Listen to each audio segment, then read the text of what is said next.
अखिलेश अगर हारा है, बीजेपी अगर जीता है तो पॉपुलिस्ट वोट के लिए नहीं जीता है, पॉपुलर मैंडेट नहीं मिला, लेकिन इसको मशीनरी का मैंडेट मिला। हमको लगता है अखिलेश को हरा दिया गया है, ये बहुत सारे लूट चला है। नमस्कार, मैं हूं पंकज झा। आप सब देख रहे हैं मेरे साथ ऑफ द रिकॉर्ड। यूपी के चुनाव में बीजेपी को एक बार फिर से प्रचंड जीत मिली है, पर सवाल ये उठ रहा है कि आखिर अखिलेश यादव क्यों हारे। इतने सारे सहयोगी दलों को साथ लेकर भी चले, लेकिन कुनबा लखनऊ की विधानसभा तक पहुंच नहीं पाया और मायावती यानी बीएस सुप्रीमो की ऐसी दुर्गति हुई है कि कोई सोच भी नहीं सकता। मायावती एक सीट पर आकर अटक गई और उसके बाद ममता बनर्जी जो खेला होबे कह रही थी, लखनऊ से लेकर बनारस तक अखिलेश यादव के साथ खुलकर आई थी, उनका भी वही हाल हुआ। वो चुनाव तो नहीं लड़ी, पर जिसका उन्होंने समर्थन किया उनका जो हाल है उससे तो ऐसा लगता है कि जिस तरीके से अखिलेश यादव, मायावती या फिर ममता बनर्जी हार के बाद जिस तरह से रिएक्ट कर रही हैं, उससे कुछ अच्छा तो नहीं लग रहा। अच्छा इसीलिए नहीं लग रहा कि अगर इस तरीके से ये लोग अपनी रणनीति बनाते हैं या फिर रिएक्ट करते हैं तो आने वाले दिन इनके लिए अच्छे तो नहीं रहेंगे। हम बारी बारी से इन तीनों चेहरों के बारे में चर्चा करेंगे कि इस हार से, जिसको कह सकते हैं कि जनता का जनादेश है, जिसको ये सर माथों पर लेते कहते कि हाँ इस जनादेश का हम सम्मान करते हैं, हम में ही कुछ कमियां रह गई होंगी जिसकी वजह से हम चुनाव जीत नहीं पाए, पर ये तो वो बात हो रही है जिसको आप कह सकते हैं ना, एक कहावत है और उस कहावत का मतलब मोटे तौर पर अब यही कह सकते हैं कि हम अपनी खामियों से नहीं हारे हैं, हमें एक तरीके से जनता ने समझा नहीं है। इनका भाव कुछ इसी तरीके का जाता है। ममता बनर्जी ने कलकत्ता से एक बयान दिया है कि वोट की लूट हुई है। अब भाई जनता ने वोट दिया है और आप उसे कह रहे हैं कि वोट की लूट हुई है। किसने लूट कर ली है? उन्होंने तो कहा है कि ईवीएम की जांच भी होनी चाहिए। यही ममता बनर्जी जब बंगाल में चुनाव जीत जाती हैं तो उन्हें ईवीएम में कोई कमी नजर नहीं आती है, लेकिन जब यूपी के चुनाव में बीजेपी जीत जाती है तो वो ईवीएम की जांच की मांग करवाती है। अरे भाई गजब है कि इतना ईवीएम का खिलाफ में कंप्लेन हुआ and Banaras DM is also suspended, so far I know, I have seen the paper. So if A DM is suspended because of his EVM machine को उठाने के लिए, तो ईवीएम मशीन को छुपाने के लिए, तो ये तो बहुत बड़ा ग्रीवेंसेस है। हमको लगता है अखिलेश को हरा दिया गया है, ये बहुत सारे लूट भी चला है। अखिलेश को डिप्रेस नहीं होना चाहिए, अपसेट नहीं होना चाहिए, जनता का पास जाना चाहिए और इसको चैलेंज करना चाहिए कि हर इलेक्ट्रॉनिक मशीन को, जो हम कहते हैं कि फोरेंसिक टेस्ट होना चाहिए, कि ये वही मशीन है जिसमें लोगों ने वोट दिया और वही मशीन है जो दोबारा लेके आया। जो पंजाब में नहीं हुआ कि पंजाब में आपका वर्कर्स प्रोटेक्ट किया है, हमारा इधर में भी यही करने चाहते थे। हमारा इधर में भी हम लोग मशीन को गार्ड करते हैं, लेकिन यूपी में गार्ड करने का कोई तरीका नहीं है। तो अखिलेश अगर हारा है, बीजेपी अगर जीता है तो पॉपुलिस्ट वोट के लिए नहीं जीता है, पॉपुलर मैंडेट नहीं मिला, लेकिन इसको मशीनरी का मैंडेट मिला। मतलब मीठा मीठा गप और कड़वा कड़वा थू, ऐसे तो ना चलेगा। अखिलेश यादव का जो ट्वीट आता है सवेरे चुनाव हारने के कुछ घंटों के बाद, उसमें वो कहते हैं कि जनता का शुक्रिया, बीजेपी के खिलाफ हमें कह सकते हैं कि पिछले चुनाव के मुकाबले उन्हें अधिक वोट शेयर मिला और उनकी सीटों की संख्या बढ़ गई है। इशारों में उन्होंने कह दिया कि बीजेपी के सीटों की संख्या कम हो गई।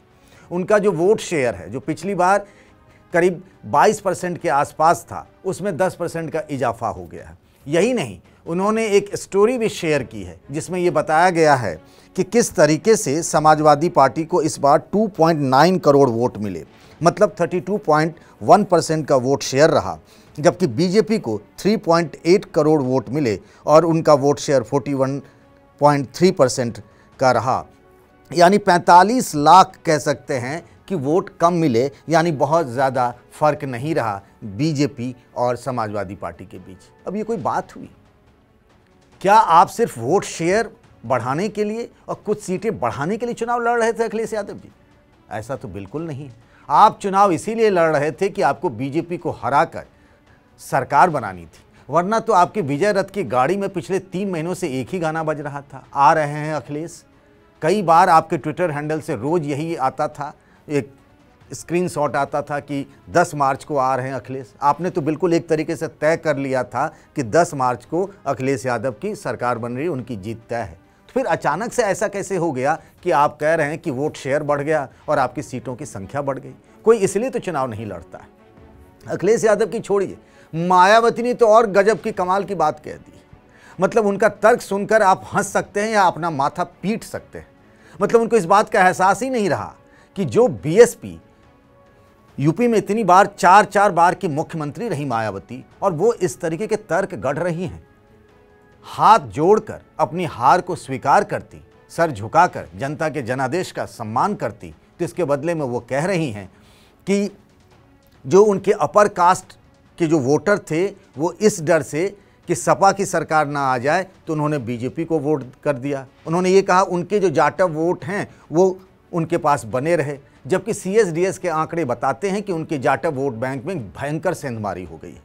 21% जाटव वोटरों ने बीजेपी को वोट कर दिया और 14% जाटव वोटरों ने समाजवादी पार्टी को वोट कर दिया। यानी 21 और 14 यानी 35% उनका वोट शेयर जो था जाटव का। कहाँ तो मायावती एक सोशल इंजीनियरिंग की मानी जाती थी, ब्राह्मण, दलित, मुस्लिम, और 2007 में अकेले अपने दम पर बहुमत की सरकार बनाई थी, और मायावती का अपना बेस वोट बैंक ही नहीं बच रहा है। और वो कह रही हैं कि एक दिन सरकार बनेगी उनकी। और वो कैसे? वो कह रही हैं कि अम्बेडकरवादी लोग जो हैं वो संघर्ष करते रहें और झक मारकर जनता उन्हें वोट देगी, झक मारकर उनकी सरकार बनेगी। अरे भाई, कैसी बात कह रही हैं मायावती आप? क्या हो गया बहन जी को? मुस्लिम समाज बीएसपी के साथ तो लगा रहा, किंतु इनका पूरा वोट समाजवादी पार्टी की तरफ शिफ्ट कर गया, और इनके इस गलत फैसले से बीएसपी को बड़ा भारी नुकसान ये हुआ कि बीएसपी समर्थक अपर कास्ट व ओबीसी समाज की विभिन्न जातियों में भी ये डर फैल गया कि सपा के सत्ता में आने से दोबारा यहाँ जंगल राज आ जाएगा और फिर ये लोग भी भाजपा की तरफ चले जाएंगे। इस बार चुनाव में मुसलमानों का वोट एक तरफा सपा की ओर जाते देखकर दलित वर्ग में से मेरे खुद के समाज को छोड़कर बाकी सभी हिंदू समाज ने सपा के रहे गुंडा, माफिया, आतंकी व भ्रष्ट राज को याद करके तथा ये सोचकर कि कई हिंदुओं का वोट बंटने से सपा सत्ता में वापस ना आ जाए, इसके डर से इन्होंने बीजेपी की नीतियों व कार्यशैली से दुखी व परेशान होते हुए भी अपना एक तरफा वोट बीजेपी को अंदर ट्रांसफ़र कर दिया। आपको तो अपनी हार के बारे में बैठकर चिंतन और मनन करना था कि ये बीएसपी जिसका 30% से भी ज़्यादा का वोट शेयर हुआ करता था, अब से करीब 15 साल पहले की बात है, और वो बीएसपी अब एक विधायक पर आकर बैठ गई है जिस पार्टी से सारे बड़े नेता छोड़कर जा चुके हैं, और आप कह रही हैं कि आपकी सरकार फिर से बनेगी। किस आधार पर बनेगी ये भी तो बताती। उनको इस बात का पता ही नहीं है कि जिस जगह पर वो खड़ी हैं, जिस सियासी ज़मीन पर, वो ज़मीन खिसक चुकी है। कुछ ऐसा ही हाल अखिलेश यादव का भी है। मैंने कहा ना कि वो सरकार बनाने के दावे के साथ चुनाव लड़ रहे थे, और जब चुनाव के नतीजे आए तो वो कहते हैं चलो जो हुआ अच्छा हुआ, कम से कम वोट शेयर तो हमारा बढ़ गया, कम से कम सीटों की संख्या तो बढ़ गई। पर अखिलेश यादव, आप सोचिए कि आज आप कहाँ खड़े हैं। उन्होंने चुनाव अच्छा लड़ा, इसमें कोई दो राय नहीं है, लेकिन आजकल क्या होता है, एक नंबर से भी कोई पीछे हट जाता है ना, एक नंबर से भी कोई हार जाता है ना, उसका एंट्रेंस एग्जामिनेशन में वो पास नहीं होता है ना, तो भी वो माना जाता है कि वो फेल कर गया। भले ही वो कोई इस बात को नहीं जानता कि 500 नंबर का क्वालिफाइंग मार्क्स था और आपको 499 यानी 499 मार्क्स मिले, कोई इस बात को याद नहीं रखता है। जो जीता वही सिकंदर। आप तमाम चीज़ें कहते रहे। सोशल मीडिया पर बीजेपी की जीत के बाद से तमाम चीज़ें कही जा रही हैं कि बेरोजगारी, महंगाई, इतनी सारे बातें थी और सारे मुद्दे में नहीं रही। अगर भाई कुछ तो किया होगा बीजेपी ने। ये तो जनादेश का अपमान है, उसकी अवहेलना है। जनता जिसको आप जनार्दन मानते रहे पूरे चुनाव के दौरान, और अब उसी जनता जनार्दन के आदेश को और उसके फैसले को आप हंसी मजाक में ले रहे हैं, और ये लोकतंत्र के लिए खतरनाक है। खतरनाक लोकतंत्र के लिए क्या रहेगा, आपकी पार्टी की सेहत के लिए खराब है। आप 5 साल तक सत्ता में बाहर रहेंगे अखिलेश यादव जी। आपने 2017 के विधानसभा चुनाव में एक प्रयोग किया कांग्रेस पार्टी के साथ, 2019 के चुनावों में आपने प्रयोग किया बीएसपी और आरएलडी के साथ, 2022 में आपने छोटी छोटी जाति बिरादरी की अगुवाई करने वाली पार्टियों के साथ गठबंधन किया और आपको लगा कि पूरे पिछड़े एक साथ हो जाएंगे और फिर आपकी सरकार बन जाएगी। वो भी नहीं हुआ। अब आगे क्या करेंगे इस पर विचार करना था, ये विचार नहीं करना था और इस बात पर खुश नहीं होना था और संतोष नहीं करना था कि भाई ऐसा हुआ कि हमें वोट शेयर अधिक मिल गया और हम जो हैं वो इतने सीटें हम अधिक जीत गए। इसके लिए तो आप चुनाव नहीं लड़ रहे थे। उन्होंने एक स्टोरी भी ट्वीट की है, उस स्टोरी का लब्बो लुबाब ये है कुल मिलाकर कि कुछ और वोट मिल गए होते, कुछ और सीटें मिल गई होती तो हम चुनाव जीत जाती। तो सबको पता है, लेकिन अब जीत तो नहीं पाए। आप उस लक्ष्मण रेखा को, उस बेंचमार्क को तो नहीं पूरा कर पाए। भाई बीजेपी जो पिछले चुनाव में जैसे 40% के करीब वोट शेयर मिला था, अगर आप कह रहे थे कि सरकार के खिलाफ इतनी लहर थी तो फिर आखिर बीजेपी ने 42% के आसपास अपना वोट शेयर कैसे बढ़ा लिया। कुछ सीटें ज़रूर कम हुई लेकिन बहुमत से बहुत आगे चली गई है बीजेपी। उन सीटों के कम होने का बहुत कुछ फर्क नहीं पड़ता है। सरकार प्रचंड बहुमत से फिर से बन गई है। तो इस बात की मीमांसा होनी चाहिए थी कि इतने सारी पार्टियों के साथ गठबंधन किया, कहाँ कमी रह गई, जिसका हम जिक्र बार बार करते हैं और चर्चा होती रही है कि क्या पॉलिटिक्स में 2+2 हमेशा 4 हो जाता है। आपने इन पार्टियों के साथ गठबंधन किया तो क्या उनके वोटर साथ मिले। आपने देखा 2019 में आपने बीएसपी के साथ समझौता किया। यही समाजवादी पार्टी और बीएसपी के बीच 1993 में जब समझौता हुआ था, तब मुलायम सिंह यादव और कांसी राम के बीच समझौता हुआ था और उस वक्त राम मंदिर आंदोलन अपने चरम पर था, लेकिन बीजेपी सरकार नहीं बना पाई थी। तब यही कॉम्बिनेशन काम किया। लेकिन आज कुछ सालों बाद जब आपने वो कॉम्बिनेशन 2019 में किया तो काम नहीं आया। आपने 2022 में एक अलग अलग जाति बिरादरी की अगुवाई करने वाले एक रेनबो बनाया आपने, लेकिन वो भी काम नहीं आया। नेता मिल गए, कार्यकर्ता वोटर नहीं मिले। मायावती ने जो कह रही हैं वो भी वही बात है। ममता बनर्जी जिनका कोई मतलब नहीं यूपी से, आप ऐसी बात कह रहे हैं कि वोटों की लूट हो गई है और मीडिया को सब लोग गाली दे रहे हैं। मायावती ने कहा कि इतना जो सर्वे दिखाया गया ये प्रायोजित सर्वे था, मीडिया ने साजिश की थी। अरे भाई, मीडिया ने साजिश नहीं की थी। आपको अपने राजनीति के तौर तरीके बदलने होंगे मायावती जी। अगर कहीं कुछ कमी रहती है तो आपको सड़क पर खड़े होकर दिखना पड़ेगा। आपकी पार्टी के कार्यकर्ताओं को संघर्ष करना पड़ेगा। वो दिन गए जब आप 2-2 जिलों, एक जिले में एक बड़ी सी रैली करती थी और जनता आपको वोट दे देती थी और आप मुख्यमंत्री बन जाती थी। अब तो आपको 5 साल 24/7 24 घंटे हर हफ्ते हर दिन आपकी पार्टी और आपके कार्यकर्ताओं को लोगों के साथ खड़े होना पड़ेगा। आपके कार्यकर्ता लोगों के घरों में जाएंगे, उनके साथ खड़े रहेंगे, अपनी बात बताएंगे।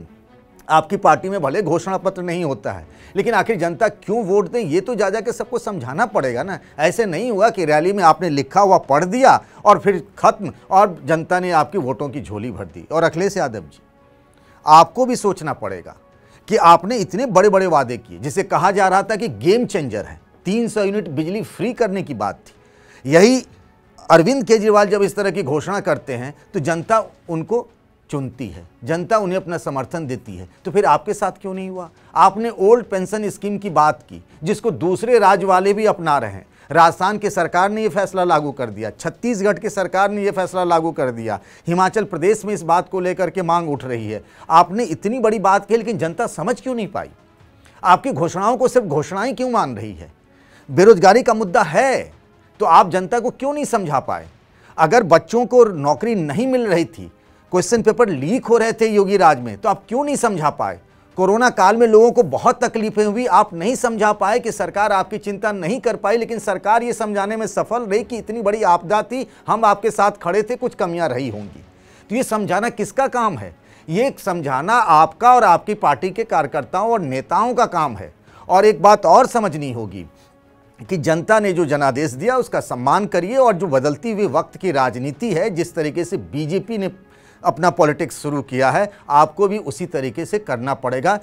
क्योंकि जब तक आप नहीं करेंगे तो आप उनको उन्हीं के पिच पर, उनके साथ, उनकी लकीर से आगे अपनी लंबी लकीर नहीं खींचेंगे, आपकी राजनीति नहीं बदलेगी, तब तक कामयाबी आपके पास नहीं आएगी। तो जनता के जनादेश की अवहेलना की बात छोड़िए, जो कमियां रह गई हैं उसको स्वीकार करिए और आगे बढ़िए। चुनाव में जीत हार लगा रहता है। कई बार ऐसा होता है कि कोई पार्टी हार जाती है, 5 साल के बाद चुनाव होते हैं और वही पार्टी फिर बहुमत से आ जाती है।